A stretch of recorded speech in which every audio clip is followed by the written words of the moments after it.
응급의사회 회장님 인사드리시고요. 고요. 먼저 저희 의협 회장님이신 이필수 회장님의 인사말부터 들어보겠습니다. 오늘 기자회견은 최근 응급의료에 대한 사법부의 과도한 판결에 대한 항의와 이러한 판결이 초래할 응급의료의 위기상황을 설명하기 위해서 자리가 마련되었습니다. 이영근 회장님께서 무너져가는 응급의료에 대한 첫 번째 발제를, 최일국 기재기사님께서 응급의학의 특수성과 사법 리스크와 관련해 두 번째 발제를 해주실 예정입니다. 이와 같은 발표 내용을 통해 응급의료진들을 잠재적인 범죄자로 만들어버리는 최근 응급의료 상황에 대한 과도한 판결의 문제점과 사법 리스크에 대해서 짚어보도록 하겠습니다. 또한 응급실에서 더 많은 환자를 볼수록 커지는 사법 리스크가 응급의학을 전공하는 선생님들께 의사들의 이탈과 응급의료의 몰락을 초래할 수 있음을 여기 계신 모두가 다시 한번 상기할 수 있는 계기가 되리라고 생각합니다. 이러한 문제가 지속된다면 향후 방어진료가 확산될 것이 분명합니다. 응급의료에 대한 과도한 판결은 주의 의무를 다했거나 예측이 불가능했음에도 응급의료진들을 잠재적인 범죄자로 만들어버리고 있습니다. 이와 같은 현실에 불안을 느낀 의료진들이 과도한 검사를 시행한다면 결국은 의료비가 폭증하는 등 모든 피해는 국민들의 부담으로 다가가게 될 것입니다. 따라서 응급의료 행위의 위험성은 형벌의 대상이 되어서는 안 되며 반드시 전문적인 관점에서 그 선의를 우선적으로 격려하고 보장해야 할 것입니다.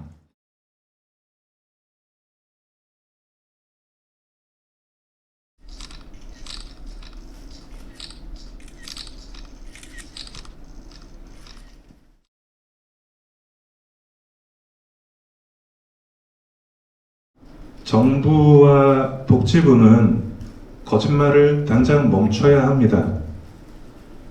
싸고 질 좋은 의료란 없습니다. 또한 의대 증원을 통해서 필수 의료를 살린다라는 거짓말을 즉각 중단해야 합니다. 응급실 뺑뺑이란 허상입니다. 응급실 뺑뺑이란 단어 자체는 상당히 악의적으로 응급의료진들을 무시하고 또 응급의료의 특수성을 무시하고 그리고 모든 책임이 응급의료진들에 있다라는 그런 어떤 거짓된 주장입니다. 병원 전 단계로 따지면 적정병원 이송을 위한 병원 선정이 되겠고요. 병원에 일단 도착한 다음으로 생각을 해본다면 최종 치료 가능한 병원으로 이송을 시키는 병원 간 이송 단계라고 불러야 적절한 표현입니다. 과거에도 있었고 앞으로도 있을 것입니다. 없을 수가 없습니다.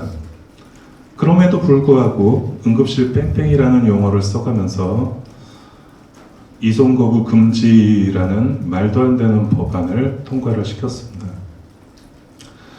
강원도에서 얼마 전에 사건이 있었죠.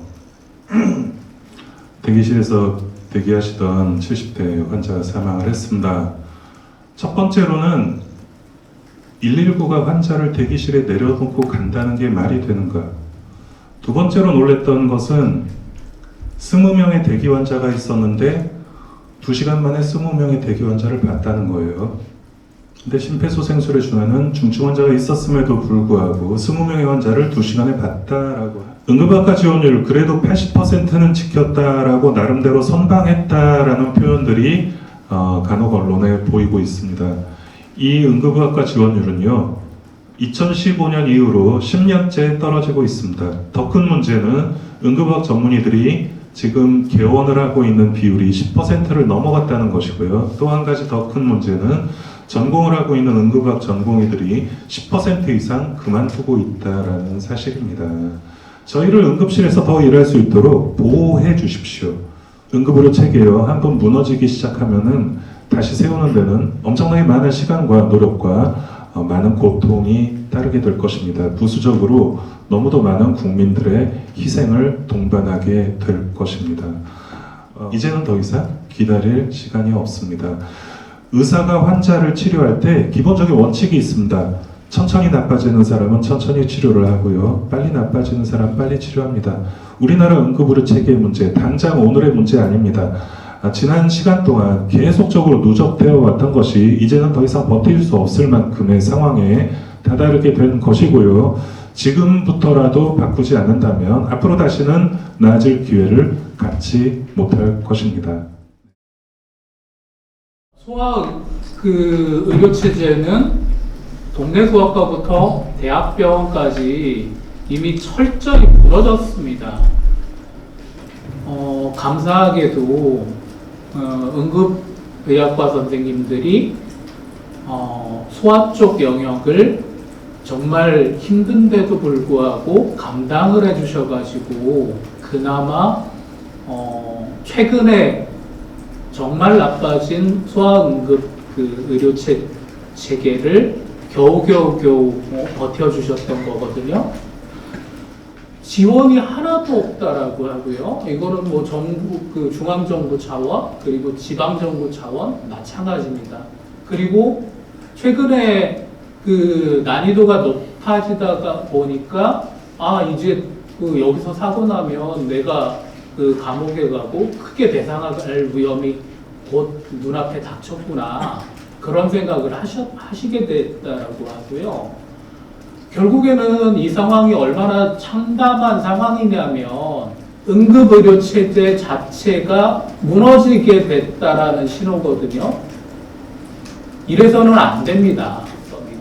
그 피해는, 가장 큰 피해는 국민이 될 거기 때문에 이에 대해서는 분명히 정부 그리고 정치권 그리고 또 사법부가 분명히 답을 내놔야 된다라고 생각을 합니다. 그래서 저희 소아청소년과의사회는 대한응급의학과 의사회와 전적으로 뜻을 같이 한다라는 뜻을 보여드리기 위해서 이 자리에 오게 됐습니다. 시작 전에 딱 두 가지 명제만 드리고 시작하겠습니다. 보이는 증상이 최종 진단은 아니다. 그리고 응급의학과 의사도 사람입니다. 이 두 가지를 생각해 주시기 바라고요.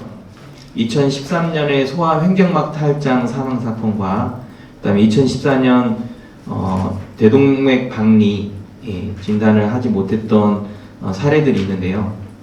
이런 사고들은 굉장히 유감스러운 일이지만 응급의학과 의사가 앞서 말씀드렸듯이 저희는 보이는 증상을 토대로 증거를 발견하고 즉 그 증거에 합당한 선에서 진료를 하게 되고요. 또 그 진료가 과도하지 않도록 또 여러 가지 지침을 받고 진료를 하고 있는 상황입니다. 만약에 우리가 아까 제가 한 가지 증상 가지고 수천 가지 진단을 생각할 수 있다고 했는데 그 모든 검사를 다 해야 된다면 앞서 회장님께서 말씀했듯이 과도한 의료비 지출이 발생할 수밖에 없고 그로 인한 응급의료 체제는 더 빠른 붕괴를 맞이할 수밖에 없을 겁니다. 무엇보다 그 자리에 있었다면 누구라도 피해갈 수 없다. 이것이 응급의학과 의사들에게는 굉장히 큰 두려움입니다. 하물며 사법 판결조차도 우리가 감당하기 어려운 또 우리는 최선을 다했고 우리가 잘못을 한 게 없는데도 단지 의무기록이라든지 주의 의무를 다하지 않았다 이런 정도의 판결 가지고 거액의 판결을 받는 일종의 징벌적 판결을 받는 그런 사고 판례들이 최근에 늘어나고 있다는 점에서 응급의학과 의사들은 굉장히 불안에 떨고 있습니다. 지금 현재 계류 중으로 알고 있는 응급의료법 개정안이 하루빨리 통과되어서 이런 응급의학과 의사들뿐만 아니라 필수 의료과의 사법 리스크에 대한 부담을 완화시켜 주시기를 촉구드리고요. 우리가 의대 증원을 아무리 한다고 해도 이런 사법 리스크에 대한 부담이 완화되지 않고 또 응급의료 현장의 특수성을 이해하지 못한 판결들이 늘어난다면 의대생들이 2만 명이 들어온다 하더라도 응급의학과 의사는 계속 줄어들 것이라고 생각합니다.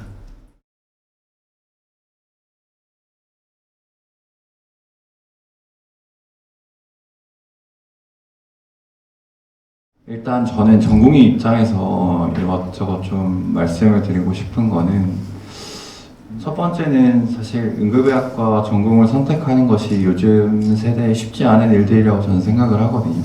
응급실만큼 환자가 죽는 상황을 많이 겪는 것도 없다고 생각을 하거든요.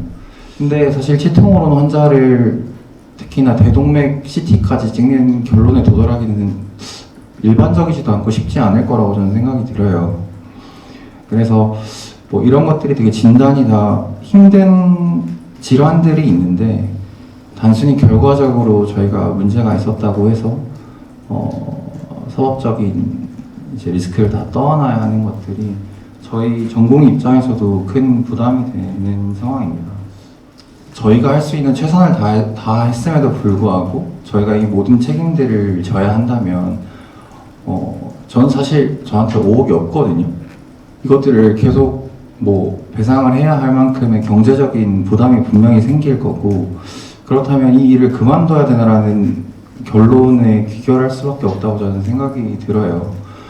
응급실은 당연히 중환들이 많이 오게 되고, 이런 사망 사고나 아니면 또 결과 나빠지는 사례들이 많아질 수밖에 없는 공간인데, 그런 것들을 피하려면 결국 경증 환자들을 보는 쪽으로 저희가 가는 방법 말고는 제가 지금 떠올릴 수 있는 방법은 없는 것 같습니다. 이렇게 함께 해주신 저희 소아청소년과 의사회장님 이면택 의장님 감사드리고요. 또 전공의 입장에서 전공의들의 시각을 말씀해 주신 박단 회장님 감사합니다.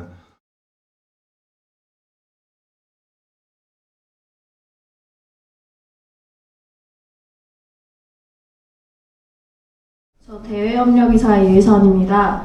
응급의료는 한정된 자원 안에서 최선의 결과를 위해 진료에 더해 매 순간 자원 배분과 활용에 대한 선택과 판단을 동시에 해야 하는 특수성을 가진 진료과입니다.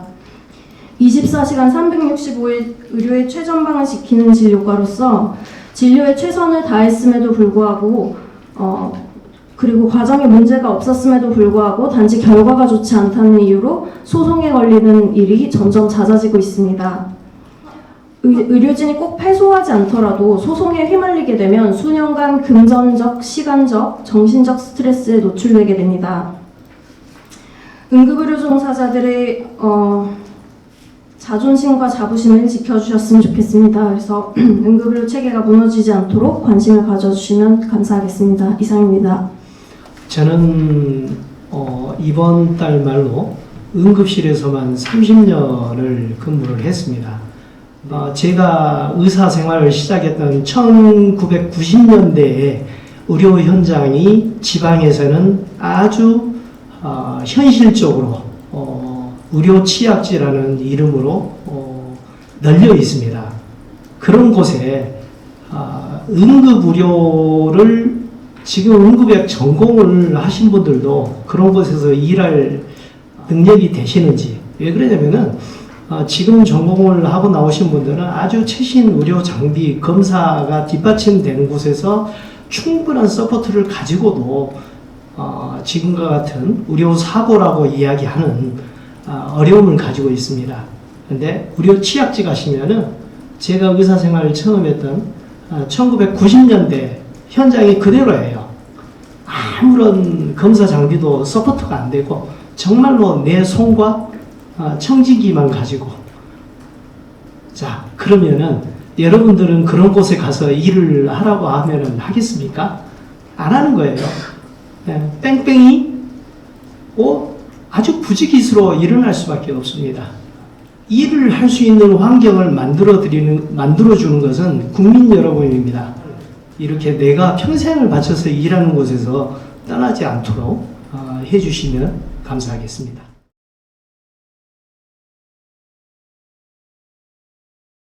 반복적인 무리한 판결들은 응급의학 전문의들에게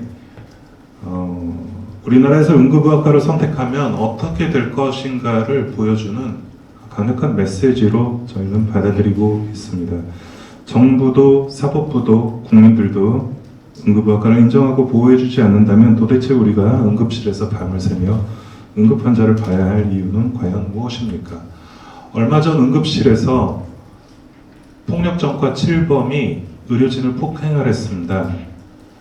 이 사람이 징역 1년 집행유예 2년 나왔습니다. 응급실에서 폭력은 가중처벌입니다.